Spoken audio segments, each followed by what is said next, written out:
Lockdown के दौरान से ही मंदिर और मस्जिदों को बंद रखने के निर्देश दिए गए थे। लॉकडाउन समाप्त होने के बाद जब से अनलॉक 1 का प्रारंभ हुआ है, तब से मंदिर और मस्जिदों को नियमों के साथ खोलने का और श्रद्धालुओं के दर्शन करने के लिए प्रशासन के द्वारा निर्देश दिए गए हैं। हालांकि कई जगहों पर अनलॉक के पीरियड में मस्जिद, दरगाह और मंदिर को खोल दिया गया, लेकिन जनपद बाराबंकी स्थित देवा में जो हाजी वारिस अली शाह बाबा की मजार है, वह क्षेत्र कंटेनमेंट जोन में होने के कारण अभी तक बंद था। शुक्रवार को दोपहर 2 बजे के बाद से यहाँ पर श्रद्धालुओं को दर्शन के लिए इसको खोला गया है। देखते हैं कि यहाँ पर मजार प्रबंधन और प्रशासन के द्वारा क्या क्या इंतजाम किए गए हैं। जहां एक तरफ पूरे भारत में अनलॉक 1 के बाद मंदिर, मस्जिद एवं मजारों को खोलने के निर्देश भारत सरकार द्वारा दिए जा चुके हैं, जनपद बाराबंकी स्थित सूफी संत हाजी वारिस अली शाह, जिन्होंने जो रब है वही राम है जैसे संदेश को फैलाकर कौमी एकता को बरकरार रखने का प्रयास किया था, उसी के फलस्वरूप आज भी यह मजार हिंदू मुस्लिम एकता का संदेश दे रही है। आपको बताते चलें कि भारत भर में मजार आदि खुल चुके हैं, परंतु श्रद्धालुओं का तांता नहीं लग रहा है। यहाँ यह भी बताते चलें कि देवा स्थित यह मजार कंटेनमेंट जोन में होने के कारण अब तक बंद थी। दिनांक 3/7/2020 को कंटेनमेंट जोन से बाहर होने के बाद दोपहर मजार के दरवाजे श्रद्धालुओं के लिए खोले गए। आस्थाना रोड पर वह रौनक नहीं दिखी। श्रद्धालुओं की संख्या में भी बहुत कमी थी। हालांकि मजार कमेटी के द्वारा उचित प्रबंध करते हुए आने वाले श्रद्धालुओं की स्क्रीनिंग की जा रही है। बिना मास्क के किसी व्यक्ति को भी प्रवेश नहीं दिया जा रहा है। मजार के बाहर ही हाथ धुलने की मशीन लगाई गई है। वहीं मजार गेट पर वार्ड के सभासद साफे जुबेरी आने जाने वाले श्रद्धालुओं को निःशुल्क मास्क वितरित कर रहे हैं। उनसे बात करने पर उनके द्वारा बताया गया, देखिए कोविड-19 के बाद जब से लॉकडाउन हुआ, लॉकडाउन तो 22 तारीख से हुआ, उससे पहले 19 तारीख को आस्थाना बंद कर दिया गया था प्रशासन की गाइडलाइन के अनुसार, और तब से यहाँ पे श्रद्धालु नहीं आ रहे।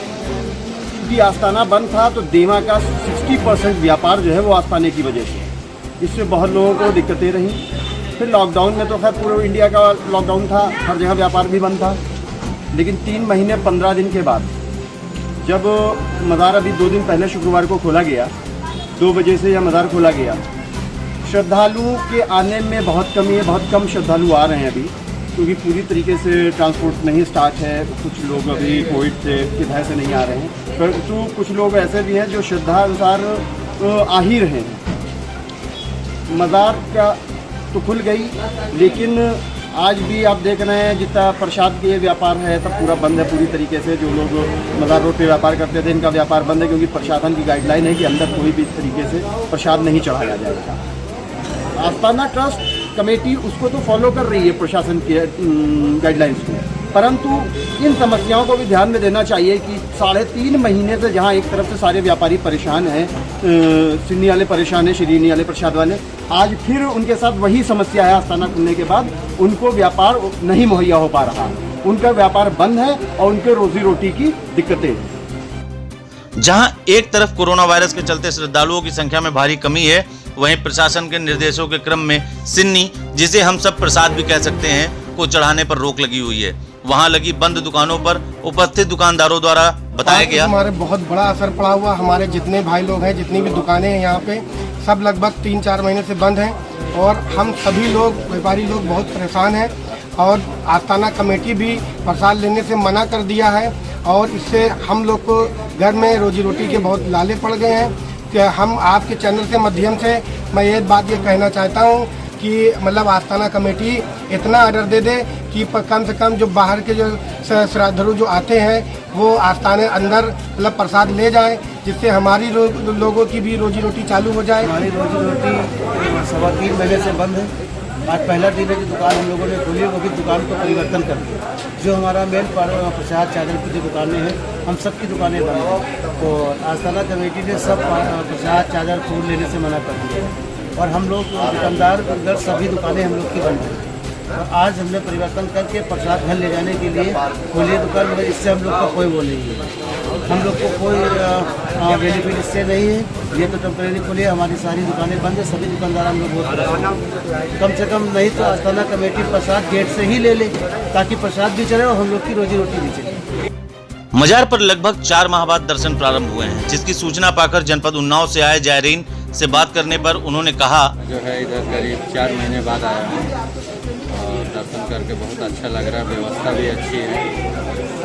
मास्क जो है कंपलसरी है लगाना और सैनिटाइज किया जा रहा है। कोई सामान और सरकार के आस्थाने को आप छू नहीं सकते हैं, ना कोई चढ़ावा वगैरह पेश कर सकते हैं। सिर्फ दूर से दर्शन कीजिए। समस्याएं तो आने तक की बहुत ही हैं और बाकी जिस तरीके से आदमी आता है दूर दराज से कि यहाँ रुके घंटे 2 घंटे आराम से दर्शन करें, वो चीज़ नहीं है।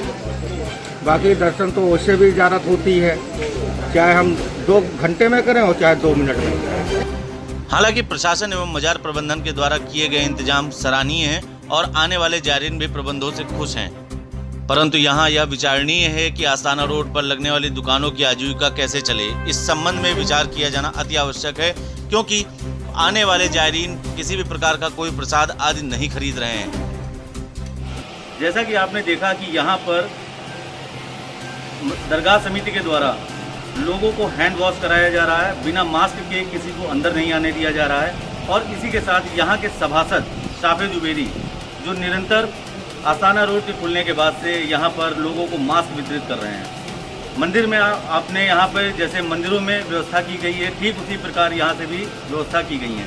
आप देख सकते हैं कि यहाँ पर लोगों को हाथ धुलने के लिए ऑटोमेटिक मशीन का प्रबंध किया गया है, जिसको आदमी बिना हाथ लगाए अपने हाथ धुल रहा है और उसके बाद अंदर जाता है। जो दूसरी सबसे बड़ी खास बात रही यहाँ पे कि यहाँ पे चादर पोशी की रस्म के लिए अंदर चादर ले जाने नहीं दिया जा रहा है। दरवाजे पर ही लोग चादर को दे देते हैं और प्रबंधन समिति के द्वारा चादर को अंदर पहुँचा दिया जाता है। ये बहुत ही सकारात्मक पहल है। इसके साथ आप ये भी देख सकते हैं कि वर्तमान समय में यहाँ पर श्रद्धालुओं की संख्या में बहुत कमी है। द इंडियन ओपिनियन के लिए कैमरामैन प्रदीप पांडे के साथ नितेश मिश्रा की रिपोर्ट।